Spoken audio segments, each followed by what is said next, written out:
नमस्कार मित्रों, मैं अनिल कुमार सेठ, astrology, vastu and numerology expert. आज हम मिथुन राशि लगन का वीडियो लेके आए हैं। राहु का क्या प्रभाव आपके ऊपर 18 महीने के लिए पड़ने वाला है। आपको मालूम ही है 18 मई 2025 को राहु कुंभ राशि में प्रवेश कर गया था और टिल 5 दिसंबर 2026 तक इसका संचार रहने वाला है। तो मिथुन राशि के ऊपर आज हम वीडियो लेके आए हैं। बुध की राशि मिथुन राशि, जिसमें राहु उच्च का होता है, उसका प्रभाव आपके ऊपर कैसे पड़ने वाला है। देखिए, राहु जो है वो पूर्वा भाद्रपद नक्षत्र के साथ आपका कुंभ राशि में प्रवेश किया, गुरु के नक्षत्र में, और ये तीसरे चरण के साथ इसका प्रवेश हुआ। 23/11/2025 को ये शतभिषा नक्षत्र में प्रवेश करेगा और 2/8/2026 को ये धनिष्ठा नक्षत्र, मंगल के नक्षत्र में प्रवेश करेगा। तो 3 नक्षत्र का जो इसका ट्रांजिट पूरे 18 महीने में रहने वाला है और 5 दिसंबर 2025 को जाकर, अगले साल दिसंबर में जाकर इसका ट्रांजिट ख़त्म हो जाएगा।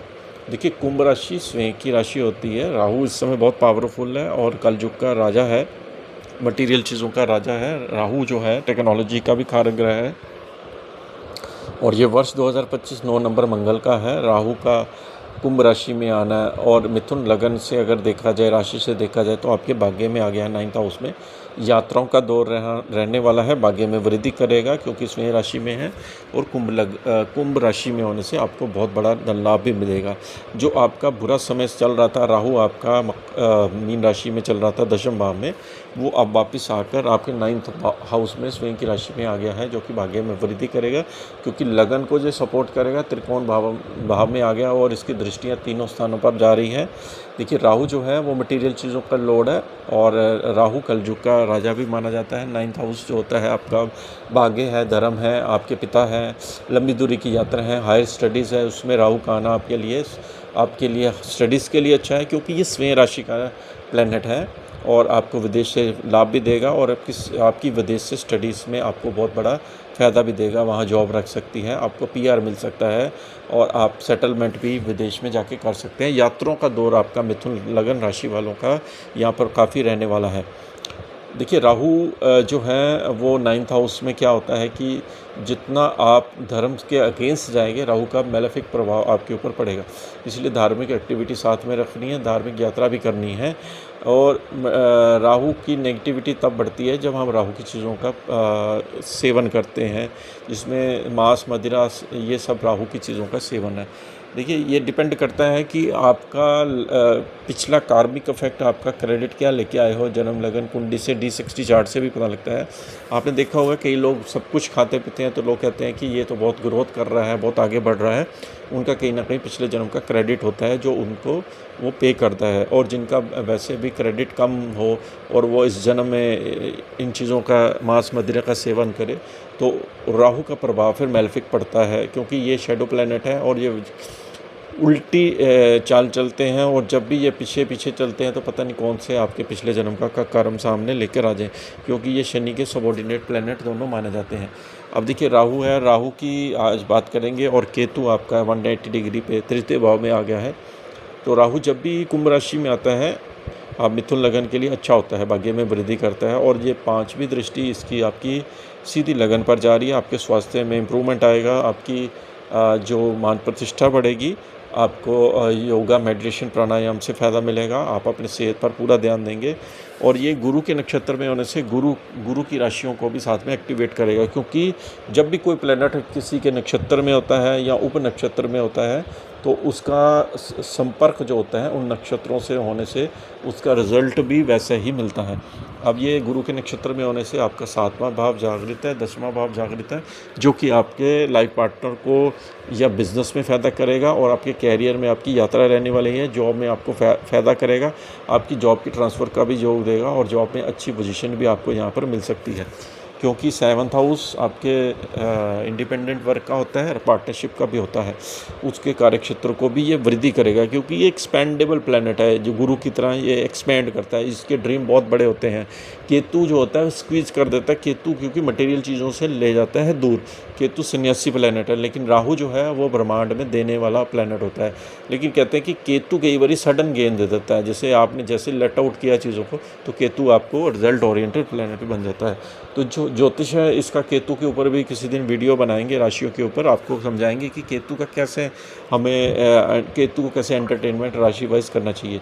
अब देखिए राहु की बात हो रही है, राहु की सीधी दृष्टि तृतीय भाव पर जा रही है। वहाँ पर कुछ अभी जो जैसे अंगारक योग चल रहा है, मंगल के साथ जुती है, तो चोट दुर्घटना का कारण भी बना हुआ है राहु, और ये आपको सतर्क कर रहा है टिल 28 जुलाई तक, क्योंकि ये राहु का ट्रांजिट, मंगल का ट्रांजिट रहने वाला है। तो थोड़ा सा सतर्क भी रहना है। जब भी राहु का कनेक्शन मंगल के साथ खासकर होता है तो बहुत अंगारक योग बनाता है, और आमने सामने बैठे हुए हैं, तो जो घटनाएं हो रही हैं इस संसार में वो मंगल और राहु के द्वारा ही हो रही हैं।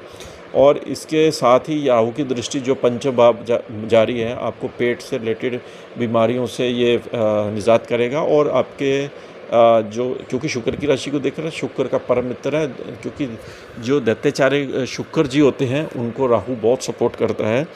जो भी आप एंटरटेनमेंट का कार्य करते हो या कोई ऐसी चीज़ का कार्य करते हो जिसमें क्रिएटिविटी भी है, आपकी टेक्नोलॉजी भी है, आपके लग्जरी चीज़ों का भी डिपार्टमेंट तुला राशि को दिया गया है, तो इसमें भी वृद्धि कर देता है। पंचम भाव आपकी बच्चों की हेल्थ के ऊपर वृद्धि करेगा, बच्चों की हेल्थ में ध्यान रखेगा, बच्चों की हेल्थ में सुधार करेगा, आपकी बॉडी की इम्यूनिटी बढ़ाएगा, आपको खाने पीने में काफ़ी तरह तरह के व्यंजन अच्छे लगेंगे।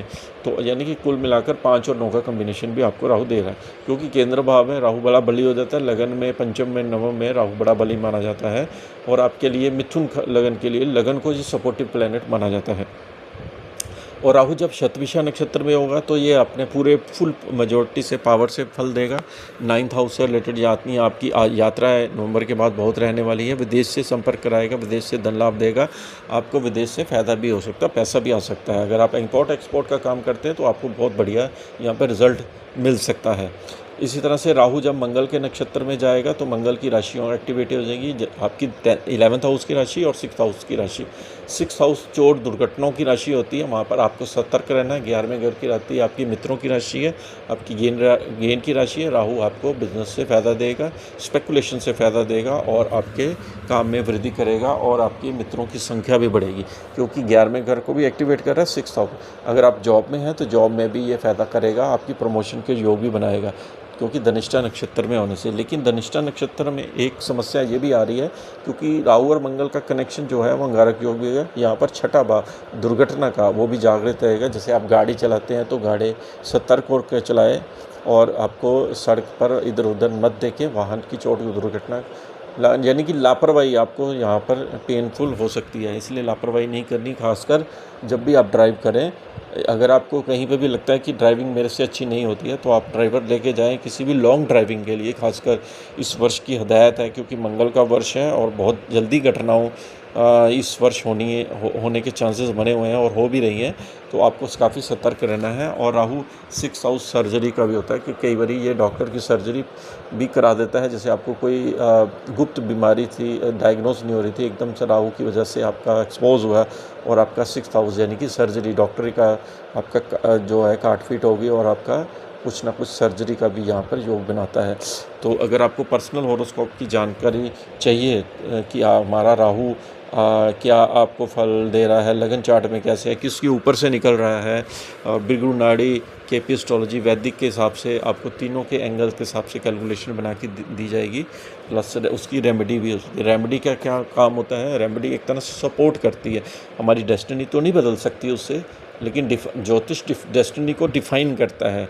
आपकी डेस्टिनी जो फिक्स है वो होके रहनी है, ज्योतिष का काम होता है उसको डिफ़ाइन करना है, और आप उसके हिसाब से अपना मेंटल प्रिपेयर कर सकते हैं पहले से, और अपने उपाय के द्वारा अपने जीवन को थोड़ा सा रेमेडी के द्वारा उस इंटेंसिटी को, पावर को कम कर सकते हैं। इतना ही होता है ज्योतिष में, क्योंकि जो आप लिखवा कर आए हो पिछले जन्म से, जो कुंडली आपकी बन चुकी है वो उसका रिज़ल्ट वैसे ही मिलना है, लेकिन उपाय के द्वारा, उसकी रेमेडी के द्वारा आपको उसकी इंटेंसिटी होती है, उसकी जो बुरे ग्रहों की इंटेंसिटी होती है वो कम हो जाती है। जो भी आपके ऊपर घटना आएगी वो छोटा सा प्रभाव देके चली जाएगी, यानी कि बहुत बड़ा मेन इंजरी नहीं होगी। लेकिन कई बार कुंडली में 6, 8, 12 के योग बन जाते हैं, जो कि तब आपको राहु केतु के कोई उपाय उस समय काम नहीं करते, जो कि ये हमारे लाइफ के एक्सपीरियंस पे बहुत सारी कुंडलियाँ आई हैं जिसमें 6, 8, 12 के योग बने और उनके लाइफ को थ्रेट भी हुआ।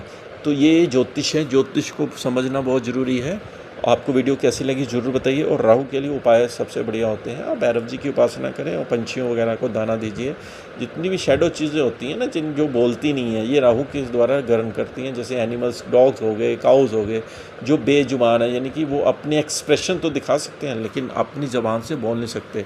तो ये प्रभु ने जो संचार रचा है उसके द्वारा ही हमें उसका आनंद भी लेना चाहिए और उसको फॉलो करना चाहिए। आपको वीडियो कैसी लगी ज़रूर बताइए। इसके साथ ही हम आपसे आगे रहते हैं। नमस्कार।